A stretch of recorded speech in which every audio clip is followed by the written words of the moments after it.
Switzerland అంటే మంచుతో కప్పబడ్డ పర్వతాలు, నిశ్శబ్దమైన ప్రకృతి, ప్రపంచంలో అత్యంత సురక్షిత ప్రదేశాల్లో ఒకటి అనే పేరుంది. కానీ అదే ప్రదేశంలో కొత్త సంవత్సరం సంబరాలు విషాదంగా మారాయి.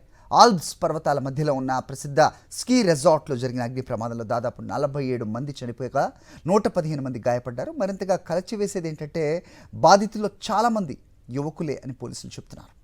స్విట్జర్లాండ్లోని విలాసవంతమైన స్కీ రిసార్ట్ క్రాన్స్ మోంటానా ప్రపంచ ధనవంతుల సెలవుల గమ్యస్థలం. మెజహాన్ నుంచి మాన్ బ్లాంక్ వరకు విస్తరించిన మంచు పర్వతాల నడుమ నూతన సంవత్సరాన్ని స్వాగతించేందుకు యువతులు ఒక బార్లో పార్టీలో పాల్గొంటున్నారు. కానీ అర్ధరాత్రి సమయంలో ఆ బార్ను ఒక్కసారిగా మంటలు ఆవహించాయి.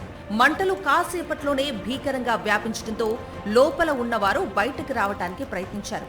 గందరగోళం, పొగ, అగ్ని ఇవన్నీ కలిసిపోవడంతో పరిస్థితి అదుపులో లేకుండా పోయింది. తాజా సమాచారం ప్రకారం దాదాపు 47 మంది అక్కడికక్కడే మృతి చెందారు. మరో 115 మంది గాయపడ్డారు. అయితే మృతుల సంఖ్య మరింత పెరిగే అవకాశం ఉందని అధికారులు చెబుతున్నారు.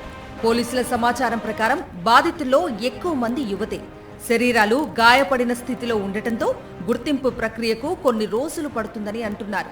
ఆల్ప్స్ పర్వతాల మధ్యలో ఉన్న క్రాన్స్ మోంటానా ప్రపంచంలో అత్యంత ఖరీదైన, విలాసవంతమైన స్కీ రిసార్ట్స్ లో ఒకటి.